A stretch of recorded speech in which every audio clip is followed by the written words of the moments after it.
Hey, welcome to Life After Death. Today we're looking at the differences between you and an angel and the similarities. And the big picture is that the similarity between you and an angel is that you both have the capacity to be living in heaven right now.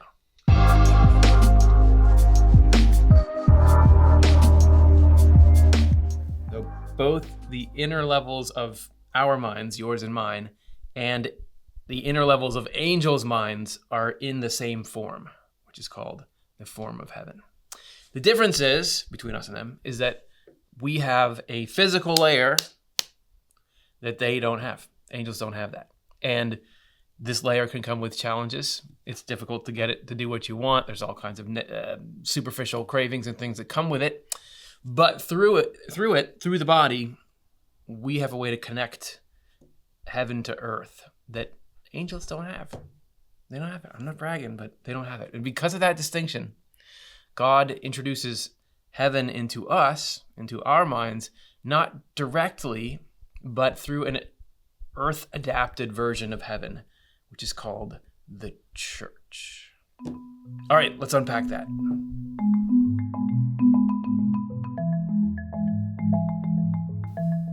Let's talk about the church. The church is happening. In our fractals episode, we talked about how every angel is heaven, but in miniature. Heaven likes to fractal.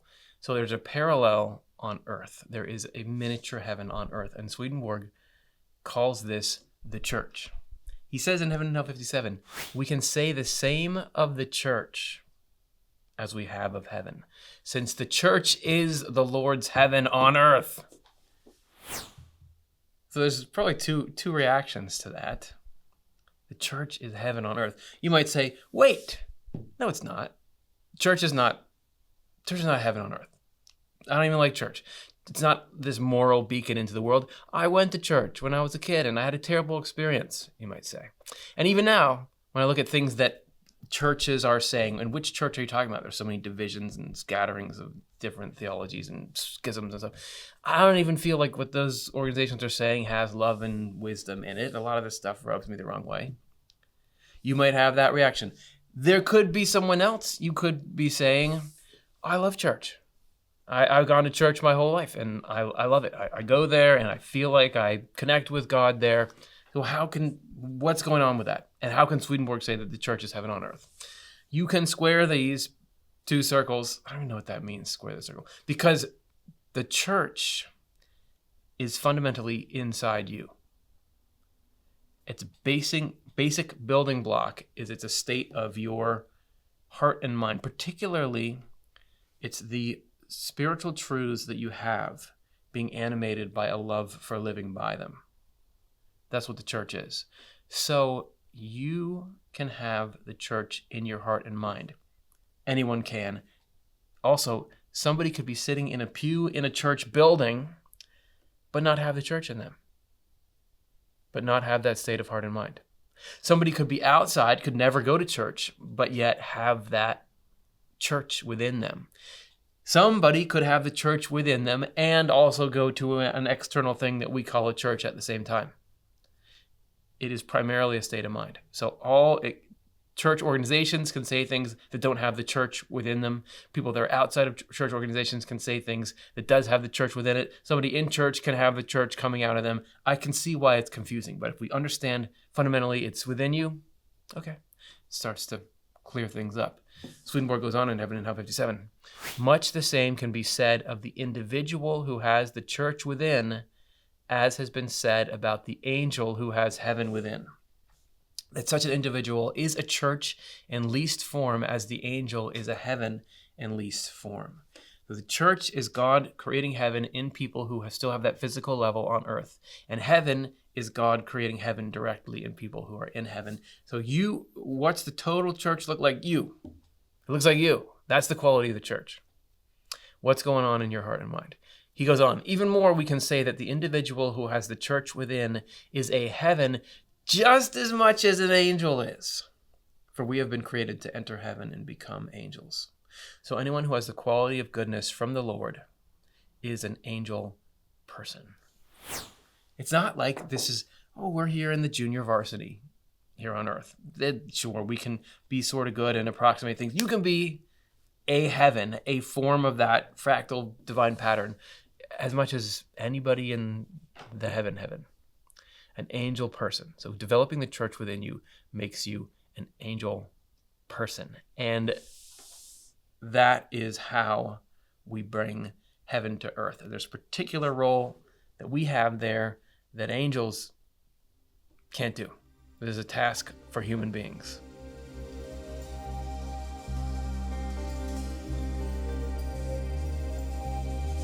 So we've got this heaven on earth that is called the church, that you can be a part of if you regenerate and make goodness and truth the focus of your life. And when we're in that place, we have a particular role to play. This is a role that world religions, all of which Swedenborg would say are the divine providence building up ways, machines to make people into churches of different kinds. A lot of them have this concept of the microcosm in it. Judaism, in the Talmud, it says, all that the Holy One created in the world, he created in man. In Buddhism, we say that the essence of mind is great because it embraces all things, since all things are within our nature. You have this in Confucianism, Christianity, Islam, Jainism. You are a piece of the whole. And what I think that scales down to in us is we can then accomplish a small version of the big task, which is the union of heaven and earth. Dun, dun, dun. This is Heaven and Hell 57. We have in common with angels the fact that our deeper levels are formed in the image of heaven, and that we also become images of heaven to the extent that we participate in the qualities of love and faith. So we both are built to be many, many versions of heaven. And for angels, what that does is it creates heaven. Them all together creates heaven in the afterlife. But what happens when we create heaven is different. Because in Heaven and Hell 57, he says, what we have that angels lack is that our more outward levels are formed in the image of this world. This is the physical experience. So you are here. I can't get an angel's address and get Google Map directions to their door, but we can do it to each other. Because we are in the physical world, we obey physical laws. You navigate time and space through this physical machine that you're plugged into. And what that does is it makes it so you can affect the physical world. And you can change it in a way that angels can't. I want to give you the coolest, what I would say is not just an analogy, but a correspondence, which is the story of the dragonfly. Dragonflies. What's not to like about dragonflies? They're iridescent, they're fast. People call them mosquito hawks because they're so maneuverable. They're a really impressive insect, obviously like a picture of something that really has power and precision. What does a baby dragonfly look like? Have you ever seen a teeny little dragonfly zipping around next to its mom and dad? No, because dragonflies, when they start out their life cycle begins as something called a nymph, which is this like sort of lobster-looking bug thing that walks around in little ponds and finds food there and lives for a long time before the dragonfly thing happens. This amazing transformation goes on where the nymph gets to the end of its time. This whole, I couldn't describe to you all the little bits and pieces and how they work, but you end up with this thing emerging that's a dragonfly. And now it can do all these things that a nymph can't do. It can zoom around, it can fly, it can reproduce. But the thing that it can't do? It can't go underwater anymore. It can't go navigate that world. It can't go and find its food there. We are the nymph. And yeah, we don't have some of the powers of spiritual flight that angels have, but we can affect this world. We can make this world into heaven. So the physical can be a liability, but it can also be really cool. Swedenborg says, to the extent that we are engaged in what is good, the world within us is subordinated to heaven and serves it. Then the Lord is present with us on both levels as he is in his heaven. He is actually present on both levels in his divine order, for God is order. Angels can influence you to try to think good things or have good goals, but they can't change the world, the physical world. Only people can change the physical world. Even God doesn't directly change the physical world. He does so through people. If you ever want heaven to be on earth, and Swedenborg would call that to be the church, in the true sense of the word, being on earth, making life better for everyone, that's you. That's on you. I mean, it's God doing it through you. But unless we cooperate and make ourselves into little churches, it can't happen. So we have a job to do. Yeah, you'll get time to go be an angel and fly off over the pond, mixing metaphors. But right now, heaven to earth, that's an us thing. So we got to take time to build that church, get that thing going, live our best nymph lives.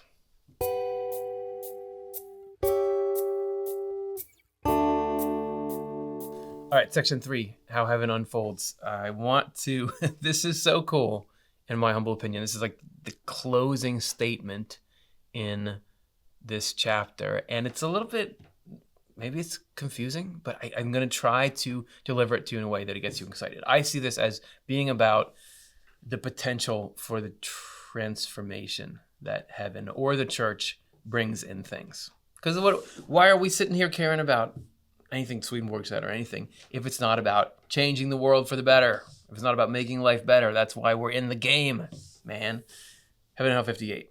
It should be noted in closing that people who have heaven within themselves have heaven not only in their larger or shared aspects, but also in their smallest or most specific ones, with the smallest ones in them reflecting the largest. So it's not just a general change where you say, my life is now heaven. Whereas before, back in the day, I was egocentric, I was materialistic, I was just buffeted around by whatever my mind was putting in front of me that day. To now, it's like I want to do what's right, I want to do what's useful, and I enjoy the positive impact I make in the world. I delight in the truth and how it feels to know it and live it and act by it. It's not just a general change. That if you zoomed in with a microscope on the way the littlest parts of your mind, not brain, but mind, you would see it in there.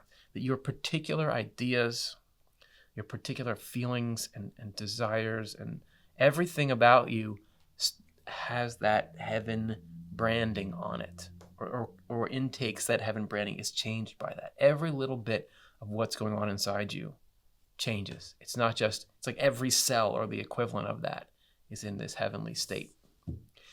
He goes on, the reason for this is that as individuals, we are our love and have a quality that depends on the quality of the love that is ruling.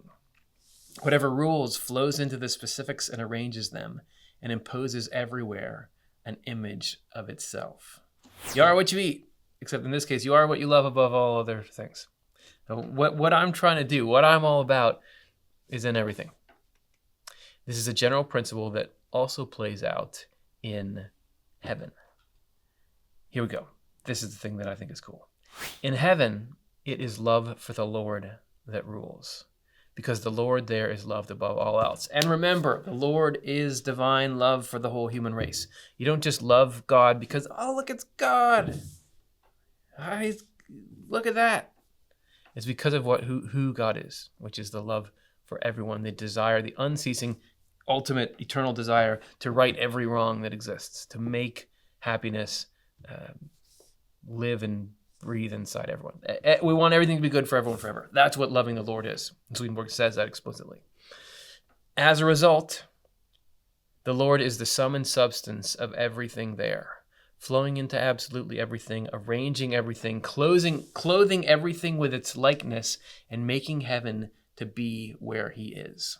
So in heaven, the ruling love is a love for what is good, that is the Lord. And so the Lord can come in and just like, no, I'm going to fix that up here, tighten that bolt, and move this thing. So an angel is a heaven in the least form, a community, a heaven in greater form, and all the communities together in heaven, a heaven in greatest form. Everybody who sees heaven is like, whoa, this is pretty cool. People like Swedenborg who go there, he was quite impressed by it. People who have near-death experiences or spiritually transformative experiences or visit there in a dream or something. Nobody comes back saying, like they kind of, their aesthetic is it's awesome. It is. Swedenborg talks about the architecture there and the way things are laid out and the climate and the vegetation. Everything is on point. And it's because once we make God's goal, which is the happiness of everyone forever, once we let that rule, it's the same thing as letting God rule, then he can come in and work his genius on everything. It's like when I have an area that I'm not a specialist in, like a landscape design or interior design. This is why when you win like a HGTV makeover, you want those experts to come in and what would you do with this space? I don't know. I don't know what to do, but they come in and they say, well, if you knock out this wall, you can let in some exterior light and you can and then did you know you have to match this with that? No, I didn't know, but wow, this is cool. Once you all the way get done with it. That's what God wants to do in every single part of everything. So in heaven, all of the way that everything looks around you, the way the people are, the way they look, the way they act, the way they connect to each other on these larger and larger levels, it's all perfect and gets more and more and more perfect the more we let God into it. That is cool. I want that. You know what? I want to win that human being makeover. I want the divine to come in to me and like, look up, you gotta fix this up. You have a little bit too much of this. You never really do this, and that let that thing go. Grab onto this thing. That's what I want to do. And that's what the church is in you. That's what the church is. The church is just God getting to make every little bit of a person on earth heaven. And then when any group of people gathers together on earth, that would be called, church group or something. That can be heaven. Then the whole human race can be heaven the more that we buy into that heaven form. So let's do that. Instead, you can organize things from yourself. You can have your sense of desiring to be powerful over other people or wanting to be adored and loved over other people or whatever it is. That can run things. It is running things in a lot of places. But let's not do that. Let's try having divine love and wisdom, which is the desire and the knowledge of how to bring what is good and healing and true and perfect to everyone. Let's do that and see what heaven can look like.